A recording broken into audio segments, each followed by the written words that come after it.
कांग्रेस और उसके सहयोगी दल टीएमसी हो, समाजवादी पार्टी हो या आरजेडी हो या आम आदमी पार्टी हो, जैसे इनकी प्रवृत्ति है, इन लोगों की पूरी राजनीति हिंदू विरोध पर आधारित है। सब मुझे लगता है कि कांग्रेस और इंडी गठबंधन को, टीएमसी जैसे दलों को ये लोग मुंहतोड़ जवाब देंगे। उनके श्रद्धालुजन, उनके भक्तगण, उनके अनुयायीगण इनको मुंहतोड़ जवाब देंगे।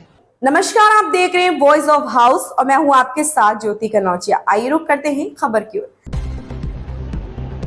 भारत सेवाश्रम संघ मामले पर उत्तर प्रदेश के मुख्यमंत्री योगी आदित्यनाथ ने कहा, इंडी गठबंधन की पूरी राजनीति हिंदू विरोध पर आधारित है। सनातन धर्म का विरोध करना, भारत के मूल्यों और आदर्शों का विरोध करना स्वाभाविक रूप से इनकी नीति के अनुरूप ही इस प्रकार के बयान टीएमसी जैसे दल दे रहे हैं। ये इनकी हार की बौखलाहट को प्रदर्शित करता है। स्वामी विवेकानंद ने कभी कहा था कि गर्व से कहो हम हिंदू हैं। करोड़ों भारतीय उनसे जुड़े हैं। मुझे लगता है कि कांग्रेस, इंडी गठबंधन और टीएमसी जैसे दलों को ये लोग मुंह तोड़ जवाब देंगे। संस्थाएं हैं, रामकृष्ण मिशन और भारत सेवाश्रम संघ, उनपे आरोप लगाना शुरू कर दिया। उनका कहना है कि ये बीजेपी के लिए काम कर रही है। देखिए, रामकृष्ण मिशन या भारत सेवाश्रम संघ, ये दोनों भारत की प्रतिष्ठित धार्मिक और आध्यात्मिक संस्था है। इनके द्वारा जो कार्य किया गया है, रामकृष्ण मिशन स्वामी विवेकानंद के आदर्शों पर चलकर के पूरे देश और पूरी दुनिया के अंदर सनातन धर्म के मूल्यों और आदर्शों को, भारत के आध्यात्मिक मूल्यों को देश और दुनिया तक पहुंचाने में बहुत ही सराहनीय कार्य किया। सांस्कृतिक और आध्यात्मिक मूल्यों की स्थापना के साथ साथ सेवा के क्षेत्र में भी रामकृष्ण मिशन का बहुत सराहनीय योगदान है। ऐसे ही भारत सेवाश्रम संघ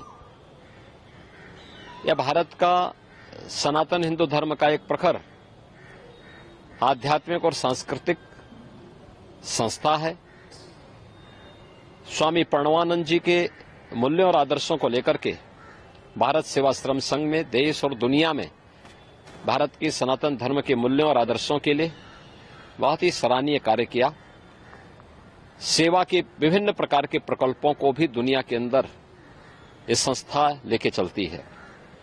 लेकिन जैसा इंडी गठबंधन है, कांग्रेस और उसके सहयोगी दल टीएमसी हो, समाजवादी पार्टी हो या आरजेडी हो या आम आदमी पार्टी हो, जैसे इनकी प्रवृत्ति है, इन लोगों की पूरी राजनीति हिंदू विरोध पर आधारित है। सनातन धर्म का विरोध करना, भारत के मूल्यों और आदर्शों का विरोध करना, तो स्वाभाविक रूप से जो इनकी नींव है उसके अनुरूप ही ये कार्रवाई और ये कदम और इस प्रकार के बयान टीएमसी जैसे राजनीतिक दल ले रहे हैं। ये इनकी हार की बौखलाहट को प्रदर्शित करता है। और मुझे लगता है जिस स्वामी विवेकानंद जी ने कभी कहा था गर्व से कहो हम हिंदू हैं, जिस रामकृष्ण मिशन ने आध्यात्मिक और सांस्कृतिक जागरण के बृहद अभियान के साथ ही देश के अंदर बहुत अच्छे सेवा के प्रकल्पों को आगे बढ़ाया, या भारत सेवाश्रम संघ ने अपने आध्यात्मिक और सांस्कृतिक अभियान के साथ ही सेवा के जिन प्रकल्पों को आगे बढ़ाया है, करोड़ों भारतीय उनसे जुड़े हुए हैं। और मुझे लगता है कि कांग्रेस और इंडी गठबंधन को, टीएमसी जैसे दलों को ये लोग मुंहतोड़ जवाब देंगे। उनके श्रद्धालुजन, उनके भक्तगण, उनके अनुयायीगण इनको मुंहतोड़ जवाब देंगे। ये तो एकदम जैसे रावण के समय में लोग ऋषि मुनियों को धमकी देते थे, उसी प्रकार की स्थिति इनके द्वारा पैदा करने का प्रयास हो रहा है। लेकिन ये सनातन धर्म है, इस प्रकार के गिदड़ी भपकियों में डरने वाला नहीं है, इसका मुंहतोड़ जवाब देगा। एक तरफ धार्मिक और हिंदुओं की धार्मिक और आध्यात्मिक संस्थाओं को धमकी दे रहे हैं और दूसरी तरफ पिछड़ी जाति के लोगों के अधिकारों को जबरन बंदर बांट करने का काम टीएमसी सरकार ने वेस्ट बंगाल के अंदर सन 2010 में 118 मुस्लिम जातियों को ओबीसी में शामिल करके ओबीसी के आरक्षण पर एक प्रकार की सेंधमारी की थी।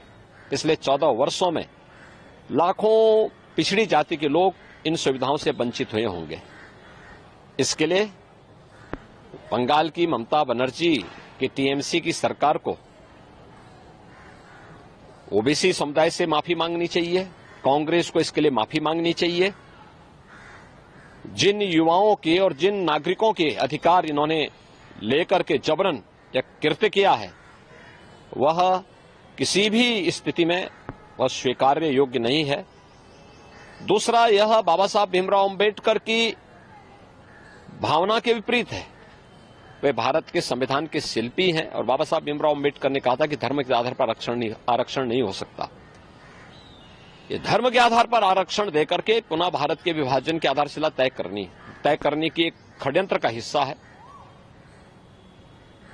माननीय उच्च न्यायालय कोलकाता ने जो निर्णय लिया है अत्यंत सराहनीय है, अभिनंदनीय है। टीएमसी और इंडी गठबंधन, कांग्रेस समेत इंडी गठबंधन के सभी दलों के मुंह पर एक जोरदार तमाचा है। महाराज जी, क्या लगता है कि पश्चिम बंगाल की सरकार इस खबर में बस इतना ही। बने रहें वॉइस ऑफ हाउस के साथ। लेटेस्ट अपडेट से जुड़े रहने के लिए हमारे चैनल वॉइस ऑफ हाउस को सब्सक्राइब करें, लाइक करें और बेल आइकन दबाना बिल्कुल ना भूलें।